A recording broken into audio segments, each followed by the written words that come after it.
So today we're going to be looking at how we can quickly create a debt snowball within Excel, and with this we want to be able to create multiple debts that we have. So for this instance we're going to say that we have 3 different debts and we're going to work at paying off the smallest one first, and by doing this then we can then start to move the payments from the smallest ones over to the largest ones. So we can see here we're just building out the first bits to have a look at the first debt that we have, and we're going to put this as debt 1.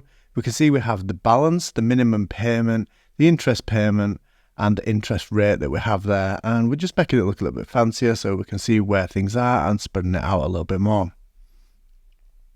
So once you've got this, then we can start to build it out a little bit more. We're going to be putting some currencies in there and we're going to be working it out, and we can see that we're just going to make these rows and columns just fit a little bit better, and we have all the different debts in now. So for this one you can use as many different debts as you want, but for us we're just going to use it as debt 2. And we can see that within debt 1 we have a £1,000 balance, a minimum payment of £100, the interest rate of 2.5%, and we're just going to change all these columns over to percentage now. And we can see that by selecting the different columns you can hold the control key, and this should help you be able to move around and select different columns if you just need to do things individually. We can see here that this is just rounded up the percentage, so we'll just increase that a little bit and just make sure that we get the decimal point where it should be. And to work out the interest payment, we need the balance times by the interest payment and then divide it by 12, because you want to know what you're going to be paying over a 12-month period for that interest payment. So we can see on the first one we're paying £2.80, for the second one we're paying £20.83, and once we get this in here, once we get this in for the third one, we can see here that we are paying £33.33. And we just need to know the dates here. So we're working in June at the minute, and we're going to use the formula E date here. So we have the start date and we just want it to step by 1. So that's why we had the first date there.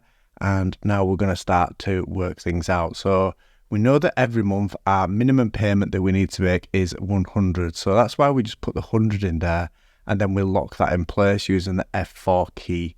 And we're just going to highlight all the cells now, putting them into currency. And now we can start to calculate our debt payments. So we need the actual amount, take away the minimum payment, and then we need to add back on the interest payment. And you need to do this one just for your first one here. But now when we start to work on the second one, we can start to make this so that it becomes relative references. So we can see that we have the C7, B8, and then we need to add the interest payment, and we're going to lock that in with the F4 key there.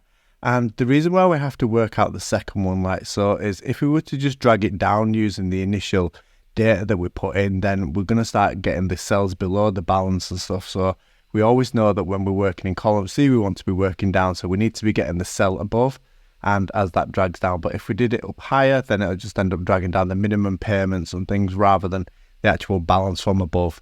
But we can see that we've done it again here. So we've got the F7 and the minus 8 E8 plus the F6 locking it in, but because we used the F7 there and then drag that down, then we're going to reference the cell above every time, so the F7, F8, F9 and so on all the way down.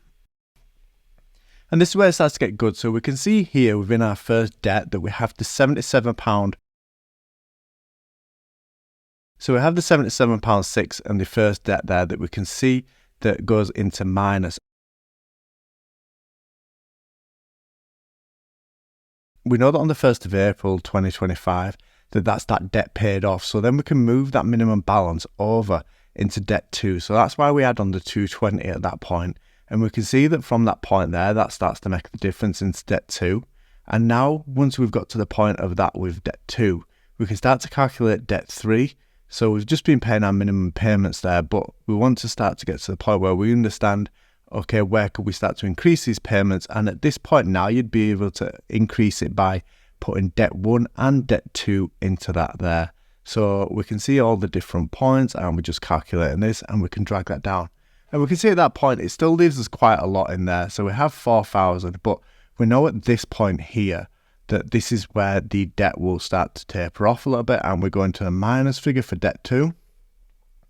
So the following month then we'll be able to change this figure to the 420 because we'll be able to add on all the minimums, and you can see really quickly how that has that impact on that debt, and it brings it down a lot quicker, and it brings it in for them months there.